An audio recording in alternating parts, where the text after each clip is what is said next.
रूम्रे अलिया नुहे एत सारा अलिया भितर मु रोली बोली आज रियलाइज है। So hey everyone welcome back to my new vlog. आज सकाल सकाल उठी जाइए और सकाल भ्यू भी किसी एमती थिला। ओल्ड टाउन में रहीकि उड़ाजाहाज न देखिले सकाल तो आरंभ हुए आउे मुझे रेडी होकर बाहरी पड़ी मंदिर रास्तार कि फ्रुट्स किनेली। हाँ एबे मार्केट को किसी नुआ नुआ फ्रुट्स भी एंट्री कर जार ना मुझे भी जानी बट मुझे आज यूजुआल फ्रुट्स नहीं पहुँची गली मंदिर में। सेठू फेरला टे छात उपर बुली गली बिकज यही रूम आज मोर लाइट मो बहुत स्पेशल कि यू ही मो कंटेंट क्रिएशन स्टार्ट करी।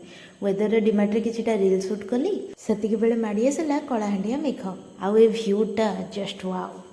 अरे ये कौन ए बात्या मंथार प्रभाव कि छाड़ छाड़ मजा करी मो। तापर लंच रे थिला भात सहित मुग तरकारी आउ आलू भजा ऑल टाइम फेवरेट लंच।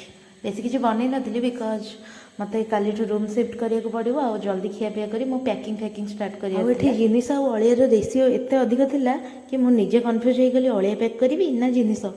तापर मत रियलाइज है रूम में मो सहित किसी अलिया नुहे एत सारा अलिया सहित मुझे रोली बोली।